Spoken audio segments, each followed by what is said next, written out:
The webinar is now live. Is that correct? Okay, Sergeant, start your recordings. PC recording good. Cloud recording is started. Backup has started. Okay, Izzy, can you start with the opening statement? Good afternoon and welcome to today's remote New York City Council hearing of the Subcommittee on Landmarks, Public Siting, and Dispositions. At this time, would all panelists please turn on their video? To minimize disruption, please silence your electronic devices. And if you wish to submit testimony, you may do so via email at landusetestimony@council.nyc.gov. I believe that's landusetestimony@council.nyc.gov. Thank you for your cooperation. We are ready to begin, Chair. Thank you. Good afternoon. I'm Councilmember Adrienne Adams, Chair of the Subcommittee on Landmarks, Public Sightings, and Dispositions. I'm joined remotely today by Barron, Koo, and Miller.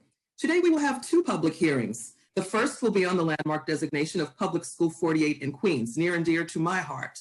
The second will be on the Health and Hospitals Corporation's proposed 99-year lease of land at Woodhull Hospital for the construction of affordable and supportive housing.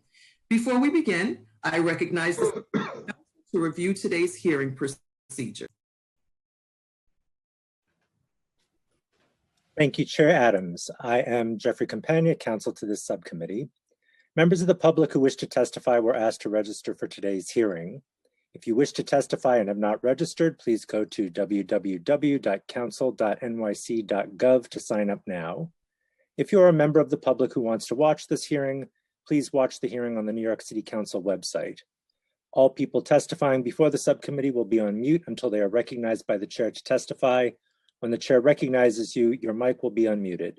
Please confirm that your mic is unmuted before you begin speaking. Public testimony will be limited to 2 minutes per witness. If you have additional testimony you would like the subcommittee to consider, or if you have written testimony you would like to submit in lieu of appearing before the subcommittee, you can email it to landusetestimony@council.nyc.gov. Please indicate the LU number or project name in the subject line of the email, and as both items we are hearing today are pre-considered, please note they are pre-considered and state the application number. During the hearing, council members who would like to ask questions should use the Zoom raise hand function. The raise hand button should appear at the bottom of the participant panel. I will announce council members who have questions in the order that they raise their hands. Chair Adams will then recognize members to speak. Witnesses are reminded to remain in the meeting until they are excused by the chair. Council members may have questions. Lastly, there may be extended pauses if we encounter technical problems. We ask that you please be patient as we work through these issues. Chair Adams will now continue with today's agenda items. Thank you very much, Counselor. I now open the public hearing on pre-considered application number 202-15007 HIQ, the Landmark Preservation Commission's designation of Public School 48, now known as P75Q, the Robert E. Peary School. As a historic landmark, the landmark site is located on the northwest corner of 155th Street and 108th Avenue in the South Jamaica neighborhood of Queens that I represent. Personally, I have a tremendous thanks to offer to Jeff Gottlieb, a relentless Queens historian who pushed for this designation for well over a decade.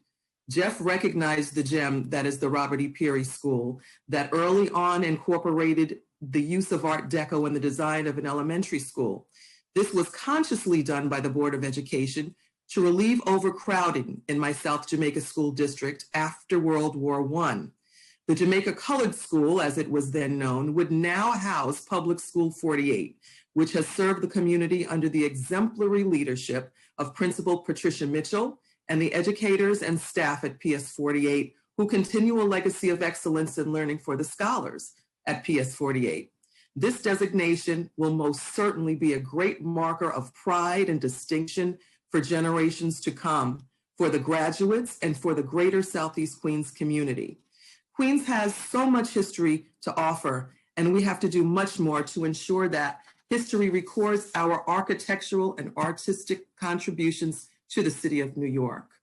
Council, please call the applicant panel. Testifying on behalf of the Landmarks Preservation Commission, we have Kate Lemus-McKeel and Anthony February.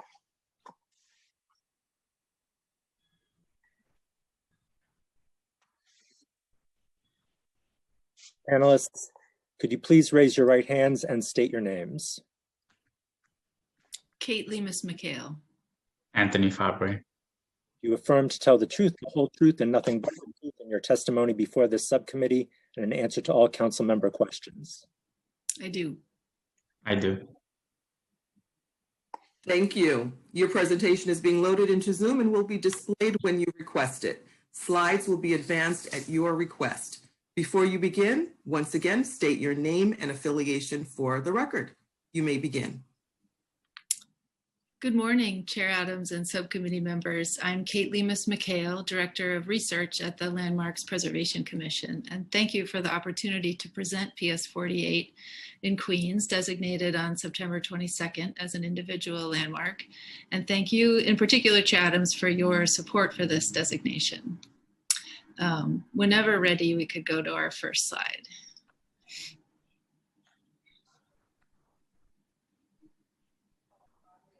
And the next, please.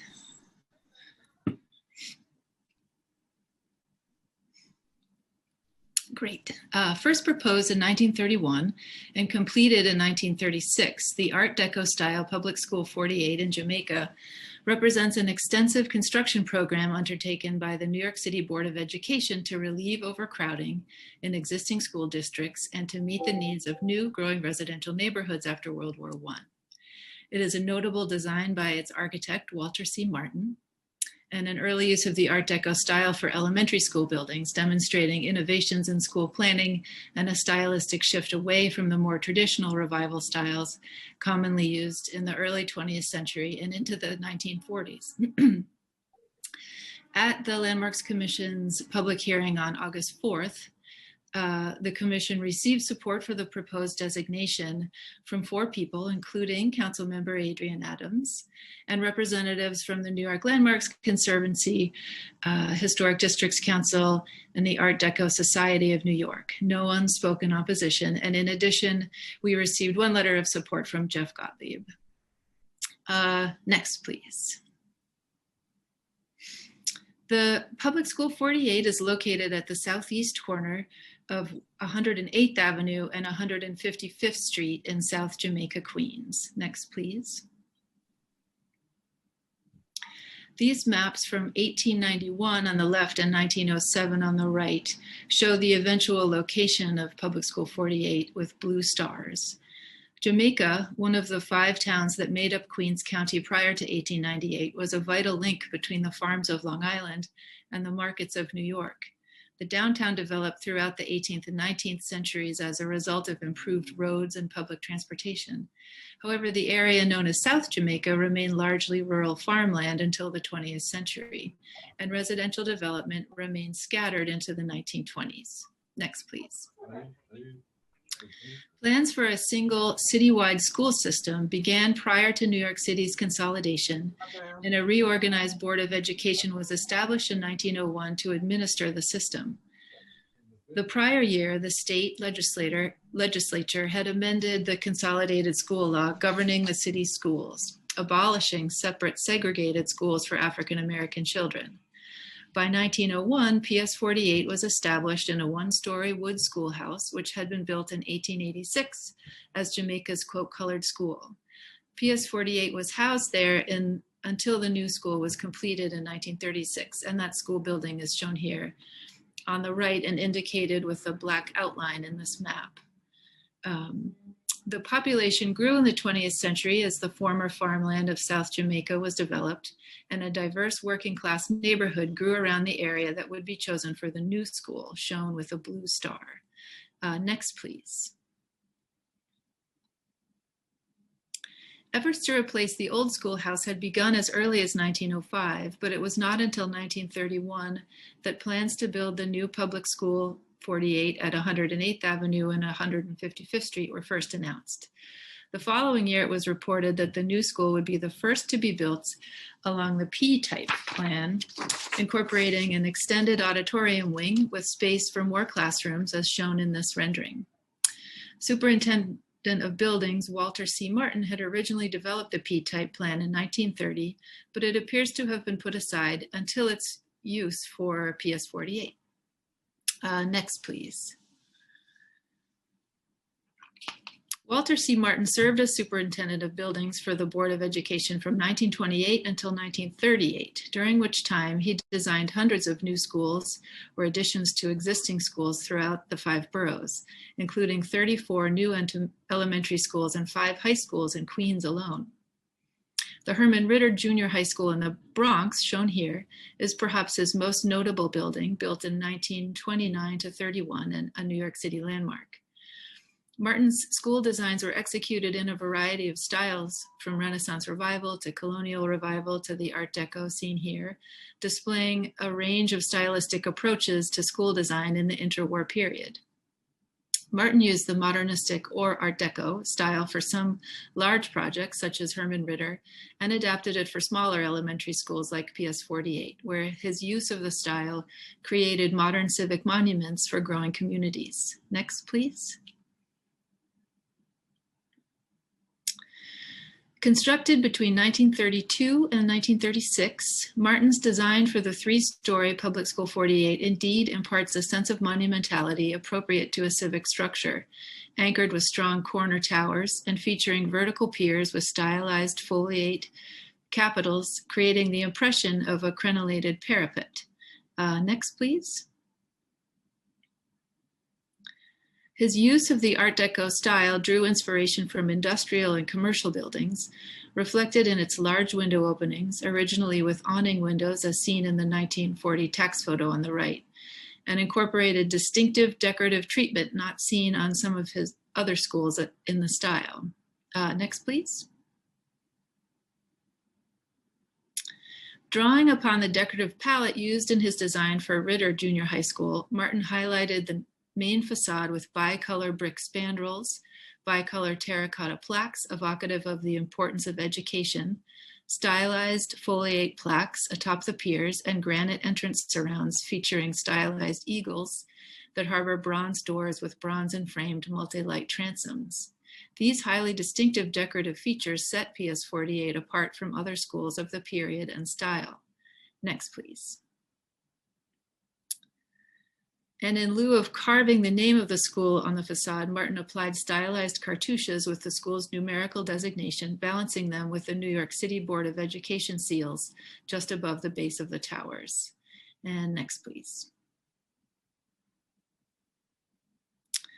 Prominent within the neighborhood of South Jamaica, Public School 48 has served its community for more than 70 years. Little change since its opening on May 4th, 1936. It is a highly intact example of Walter C. Martin's use of the Art Deco style in the 1930s. Its successful blend of Art Deco design elements and massing was novel for elementary schools at the time it was proposed, and it represents a significant early application of the style for New York City schools. I urge the subcommittee to uphold LPC's designation of Public School 48, now P75Q at PS 48, the Robert E. Peary School, as a New York City landmark. Thank you very much. Thank you very much, Kate. I think you all know what this means to me, to the district, to the community, to the students, the educators, to have this landmark finally happen. So thank you for all your hard work on this particular landmark. Thanks. Thank you. Okay. I'm going to invite my colleagues to ask any questions at this time. Colleagues, if you have questions, please click on the raise hand button on the participant panel. Council, are there any council member questions? Council members, if you have questions, please use the raise hand button. Councilmember Miller has a question. Councilmember Miller?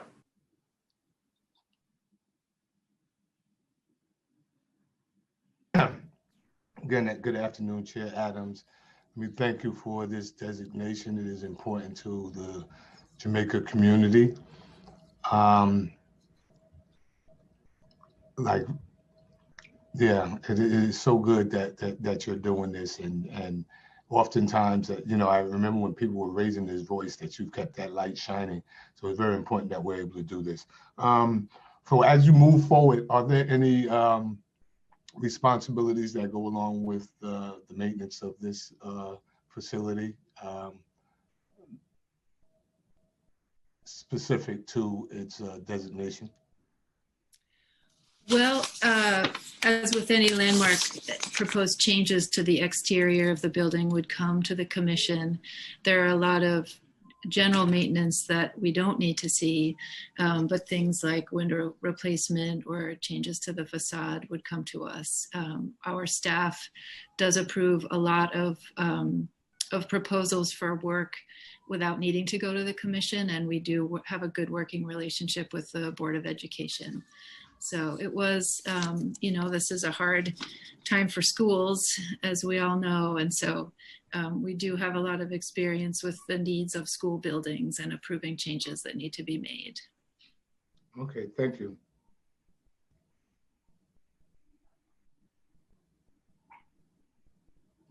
Councilmember Barron has a question. Okay, Councilmember Barron.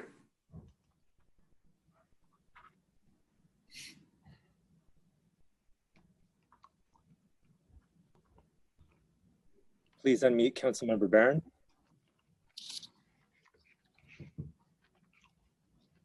Thank you. Thank you, Madam Chair, and thank you to the panelists. If you could go back to the screen that has the cartouche on it, just wanted to have a quick comment. Can we do that? Can we see the screen again that had the cartouche? Is the presenter able to scroll back to that? One moment, we're working on that. Okay, thank you.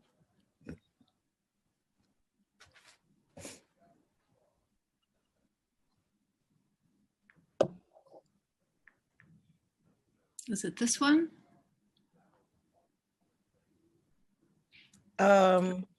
Yes, this is it. This is it. The middle slide says cartouche.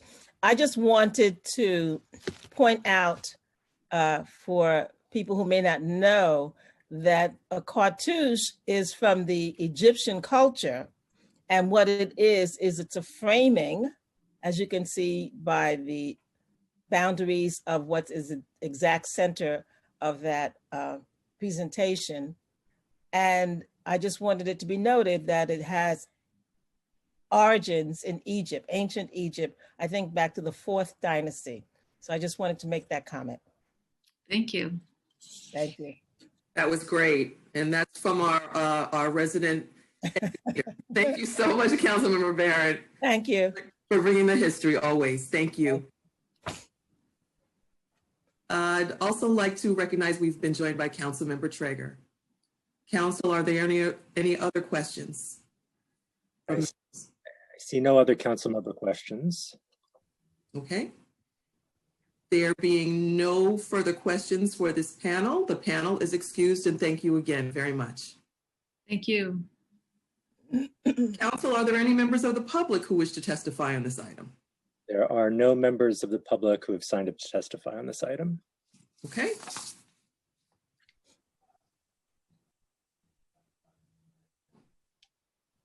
There being no, okay, there being hearing on this item. Okay. We're going to move on then. Chair Adams, you need to close the public hearing. Okay, there being no other members of the public who wish to testify on this item, the public hearing on application number 202-15007 HIQ, the landmark designation of PS 48 is now closed and the item is laid over. Our next public hearing is on pre-considered application number 202-15010 HHK, submitted by the New York City Health and Hospitals Corporation, pursuant to section 7385 of the HHC Enabling Act. This application requests approval to lease a parcel of land on the campus of New York City Health and Hospital's Wood Hull to Life Incorporated for the development of an 8-story residential building to provide affordable and supportive housing. The project site is located in the council district represented by Councilmember Cornegy, and I do have Councilmember Cornegy's statement, which I will read. I enthusiastically support phase 2 of the Wood Hull Supportive Housing Project. I was proud to break ground on the first phase, which provided 89 units of supported and affordable housing. The success is a model of how we should move forward. The new 8-story residential building will work with the staff of Wood Hull Hospital to ensure that the residents receive the ongoing medical services they require to remain healthy and out of the homeless system. This is also an effective use of hospital resources and promises to be a stable home for people who need it. I'm very pleased it will also provide housing for our seniors. They deserve it, and it is a blessing to keep them in the neighborhood. That is the statement by Councilmember Robert Cornegy. Council, please call the applicant panel.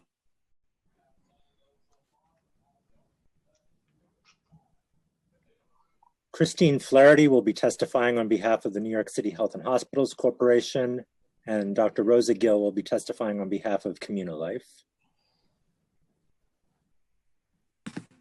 Okay, Council, please administer the affirmation. Panelists, please raise your right hands. Do you affirm to tell the truth, the whole truth, and nothing but the truth in your testimony before this subcommittee and in answer to all council member questions? I do. I do. Thank you. Thank you. Your presentation is being loaded into Zoom and will be displayed when you request it. Slides will be advanced at your request, and before you begin, please do state your name once again and affiliation for the record. You may begin, and welcome. Thank you so much. Good afternoon, Madam Chairwoman Adams. My name is Christine Flaherty. I'm Senior Vice President of Office of Facilities Development, Health and Hospitals Corporation. I want to thank you and the members of the New York City Council Subcommittee on Landmarks, Public Siting, and Maritime Uses for your time today. I'm Christine Flaherty, Senior Vice President of Office of Facilities Development at Health and Hospitals. I'm responsible for real estate, housing, planning, design, construction, and facility operations across our health system. I'm joined today by Dr. Rosa Gill, President and CEO of Communilife. New York City Health and Hospitals is requesting your approval of a proposed 99-year ground lease to Communilife at the Wood Hull Hospital Medical Center in order to facilitate the development of affordable and supportive housing at this site. Before commencing, I'd like to thank the leadership and commitment of Dr. Mitch Katz, our CEO, for fully supporting our housing and health initiative being led by my office and our AVP of Real Estate and Housing, Leora John Teff. Despite the ongoing challenges we face every day with COVID-19, we remain fully committed to advocating for housing for our most vulnerable patient populations. The development of affordable multifamily residential housing on health and housing land is a complex and collaborative process with many partners in city government and the nonprofit and business community. I want to briefly touch on some of the key participants in this process that have brought us to this important milestone of presenting to the New York City Council Subcommittee on Landmarks, Public Siting, and Maritime Uses. Greg Caliste, our CEO at Wood Hull Hospital, for his vision and steadfast advocacy for housing on his property, has been a key champion and partner of mine as we've brought this development to this stage. Our Wood Hull Community Advisory Board has provided tremendous commitment to this project and development. Communilife, our site developer, represented here today by CEO Dr. Rosa Gill. And finally, of course, our partner, New York City Department of Housing Development and New York City Human Resources Administration, providing the social service subsidy to provide the robust case management and support services for our homeless tenants. Now we could advance to the slideshow, if that could go up, and we could go to slide 2, please.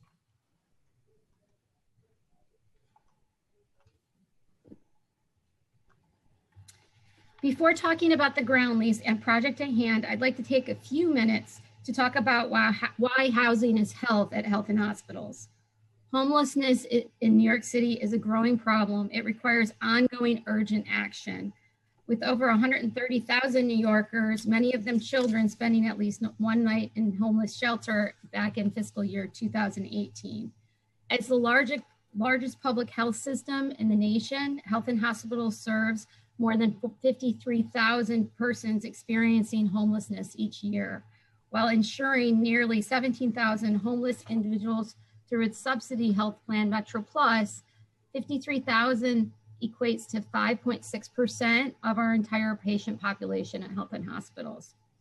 Historically and today, homeless individuals have limited access to social, political, and economic power due to institutionalized and societal discrimination, which leads to negative physical and mental health conditions. At Health and Hospitals, the majority of homeless patients are seen in our acute care services and engage in fewer primary care services. Their inpatient and ED visits are 3 times higher than our general population of patients. Additionally, our Office of Population Health recently updated our high-risk patient dashboard that identified that 31% of our Health and Hospitals high-risk patients are going through homelessness. Health and Hospitals has several initiatives underway to enhance the health care for our homeless New Yorkers. Creating housing opportunities for unstably housed patients is a key achievable component of our system's larger initiatives. It will be important for their health outcomes to better utilize our limited public resources. And with the new evolving pressures of COVID-19 and associated economic challenges, this further and only reinforces our need to facilitate housing for health and housing. Next slide, please. This project before us is not the first time Health and Hospitals has utilized our land assets to facilitate housing development. Health and Hospitals signed our first ground lease for housing in 2007.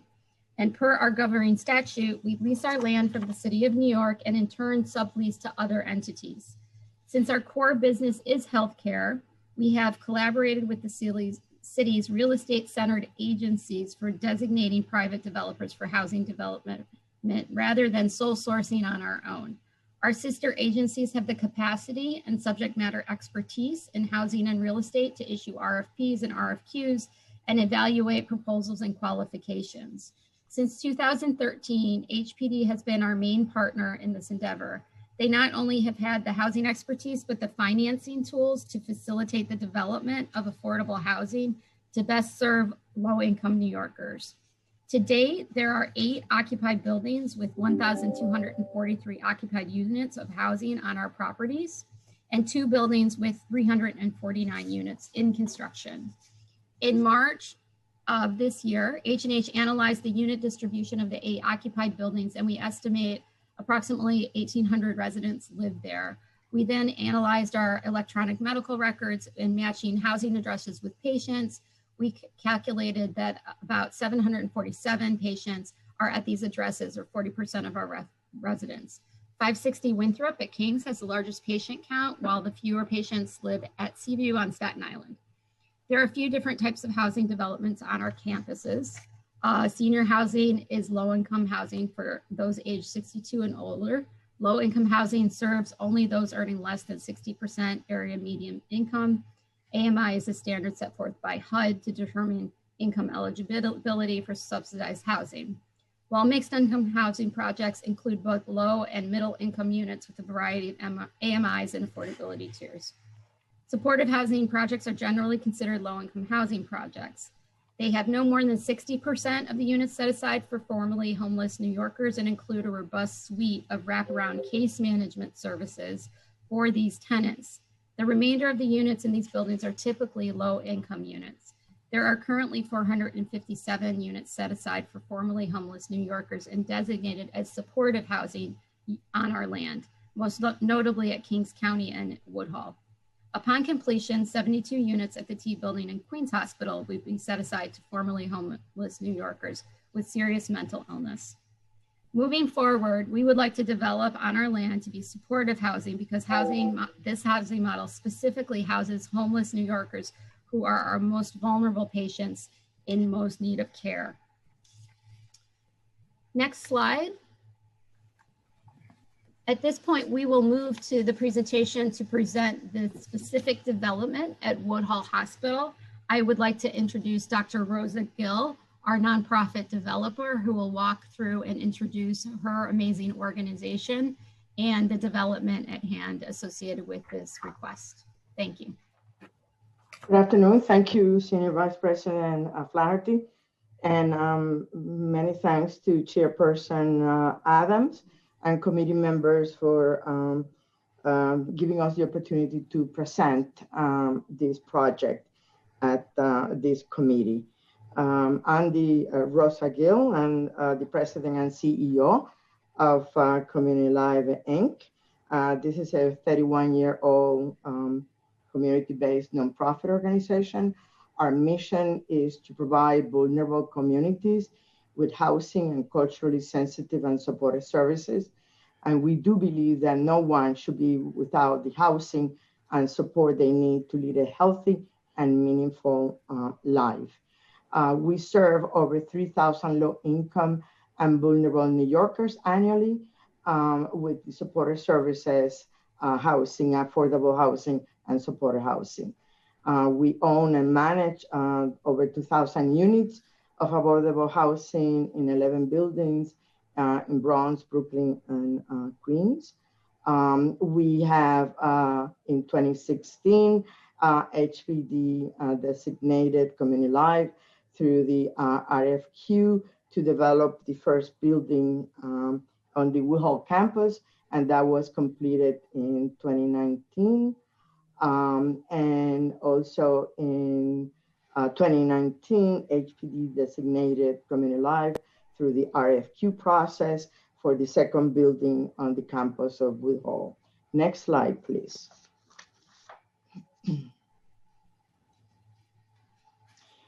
This is just the first building that it was completed in April 2019, 89 affordable and supportive housing units.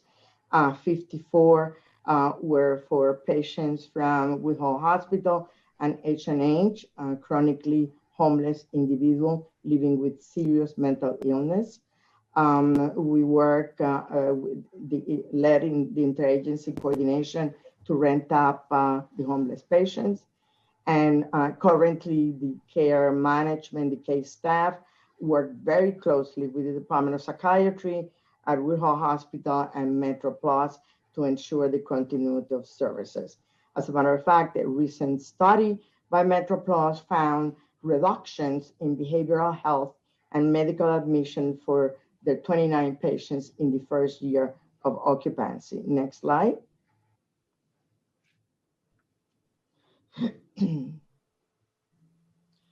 And in 2019, H&H and HPD designated Community Live to develop support housing through the HPD RFQ that I mentioned before. And we engaged in the fall of 2019 with the Woodhull leadership, the Community Advisory Board, the community elected officials, including Councilman Carnegie and others. In January 2020, Community Life received the HRA approval for the social service subsidies. And in March 20, we presented the New York City DOB, the review initiated for the plans. And in July 20, the H&H public hearing took place at Woodhull Hospital remotely for the proposed lease. Just recently in September, we submitted an application for financing to HPD.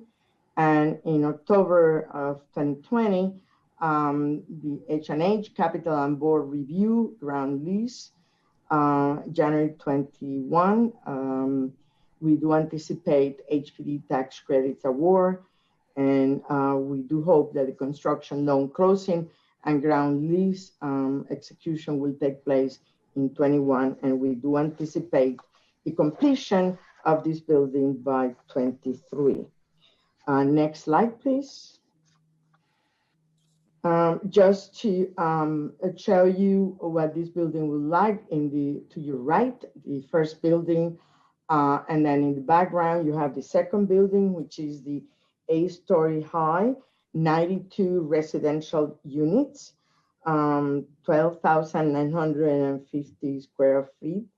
The whole campus, and there will be 71 studio apartments, 21 one-bedrooms.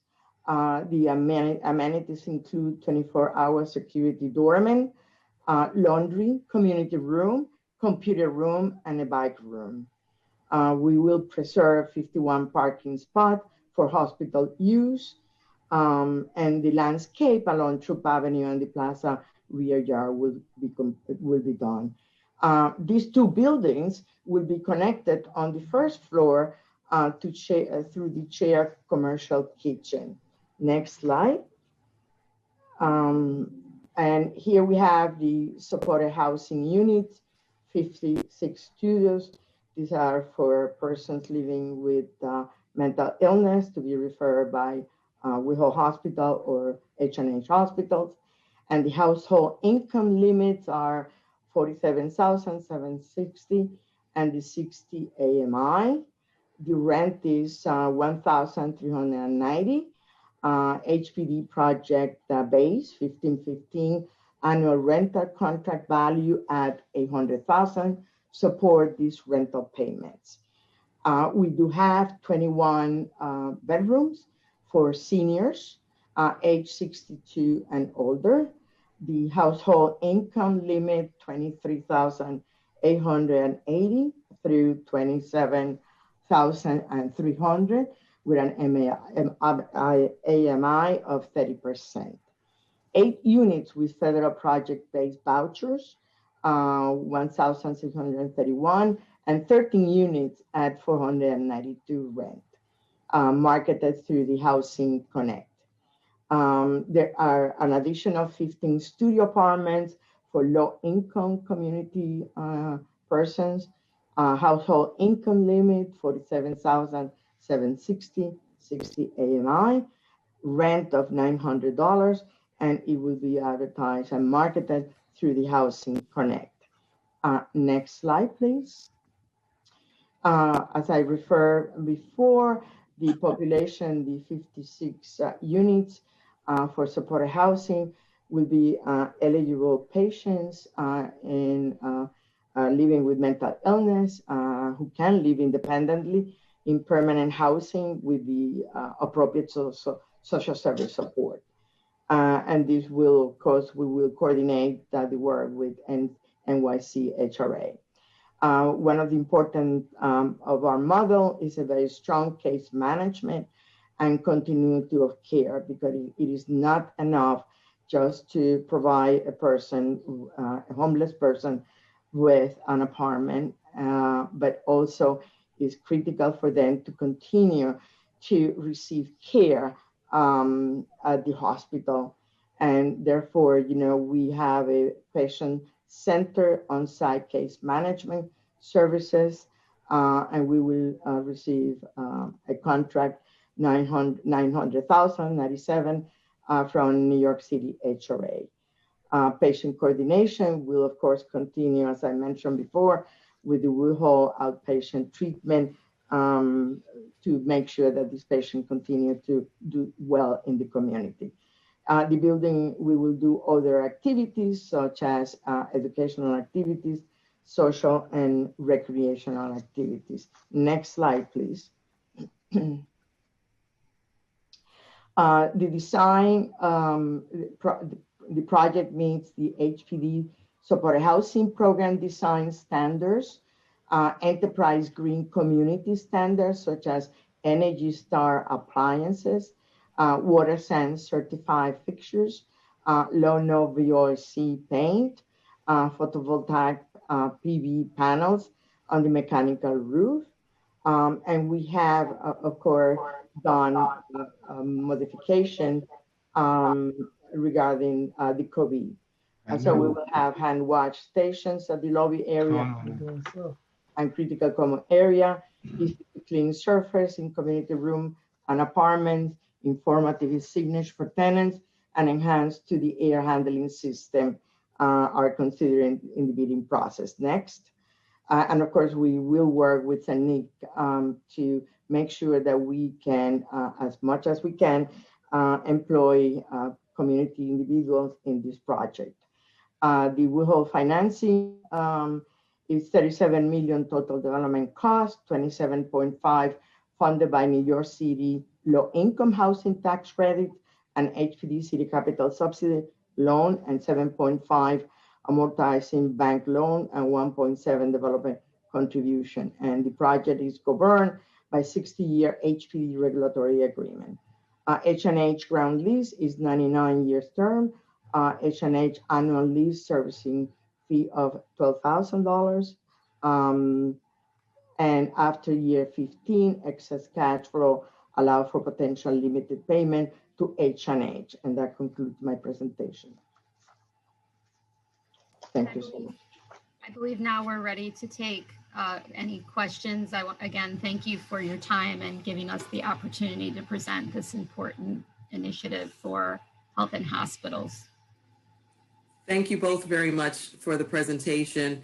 And I definitely agree with Councilmember Cornegy. I think that this is a model to follow going forward. I think I'd mentioned in the past, I'm particularly impressed with the senior housing aspect and the low affordability for our seniors. The fact that our seniors can remain intact and in their neighborhoods is very, very impressive to me. So happy to hear about that. I just have a couple of questions that I'm going to defer to my colleagues. Are the different unit types, the supportive, senior housing, affordable throughout the development integrated, or are the residents separate? No, integrated. Completely. Madam Chair, you know, we do believe that basically any one of us live in an apartment building and we don't know who our next neighbor do. So we don't want to stigmatize any of the residents in this building. So it's totally integrated. Great answer, Dr. Gill. Thank you. How does H&H select development sites for supportive housing, particularly, and what is your criteria for your selection? So I think we are continuing to identify underutilized locations across all 5 boroughs. And I just arrived in May of 2019. Our AVP of Real Estate and Housing arrived around this time last year.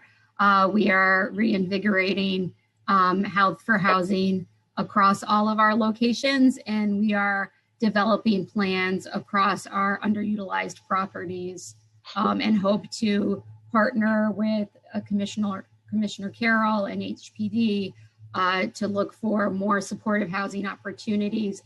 It is going to be a fiscal challenge from a capital perspective, but we are absolutely, hopefully not the last time we come to this amazing committee.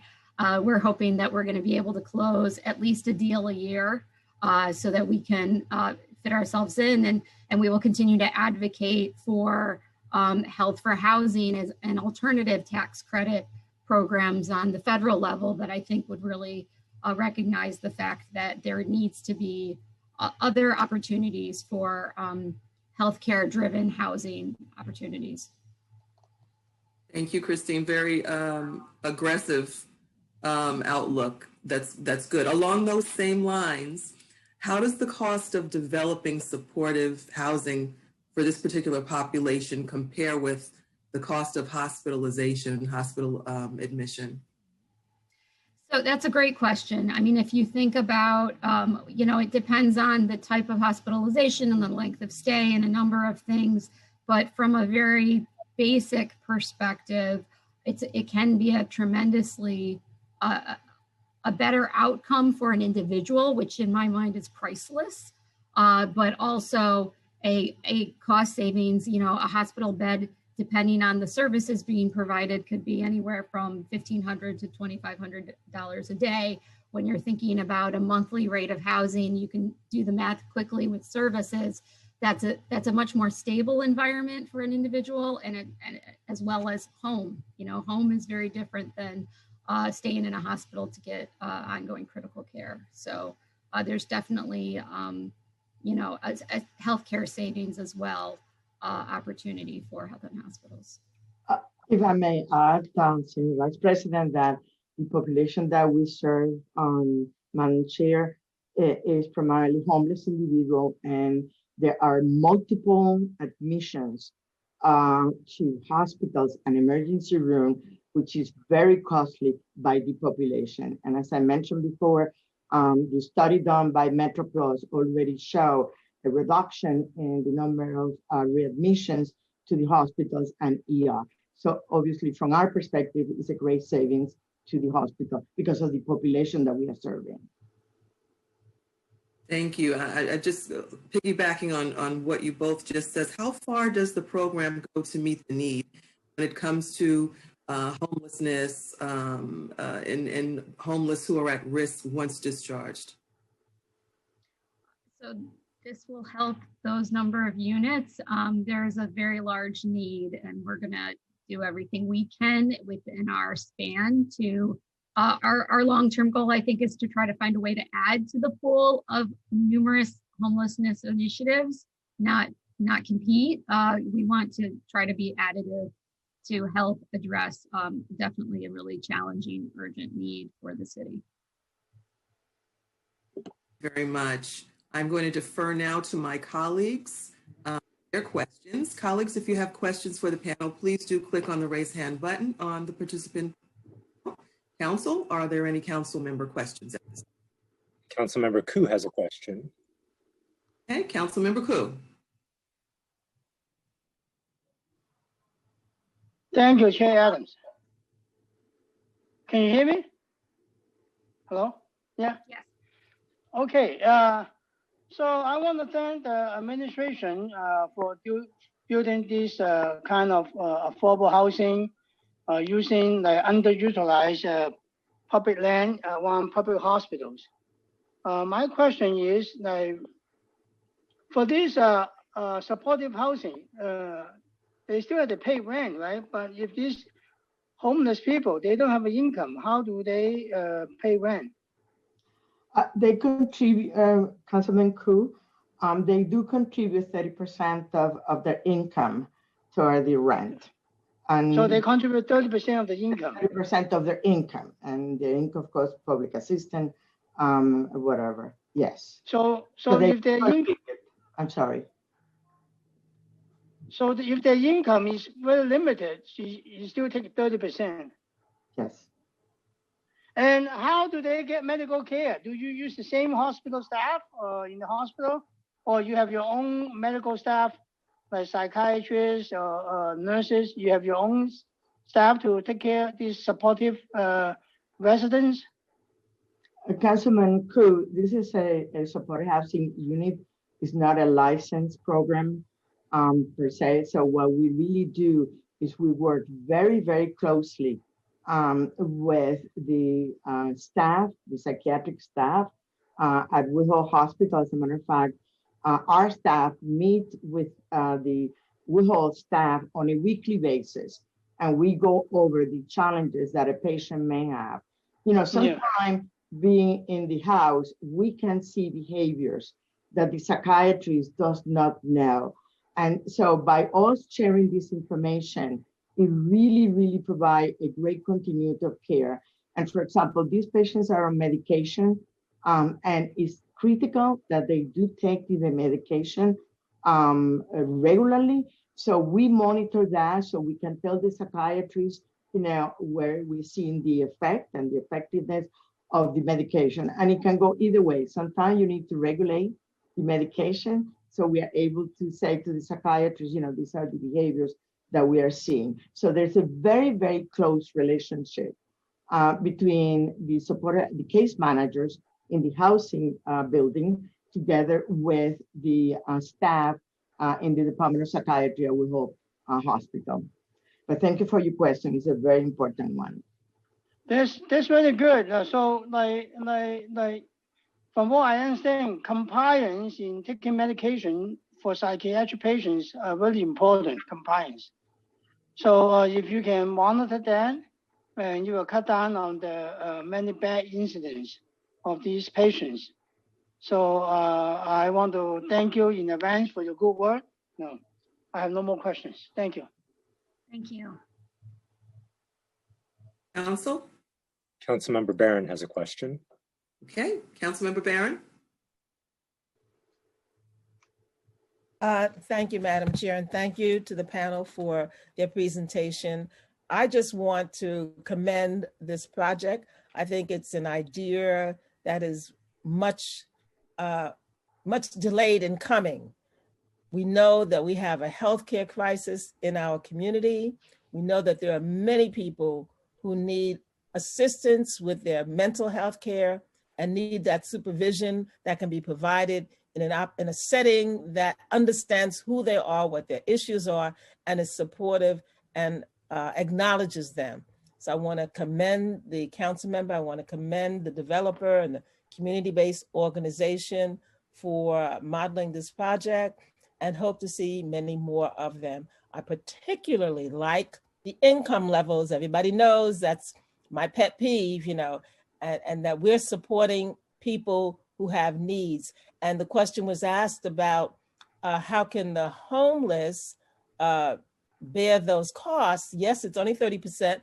And we have to realize there are working people who are homeless, and they certainly need a place to stay. So I want to commend everybody for the project and commend the council member Cornegie as well. Thank you.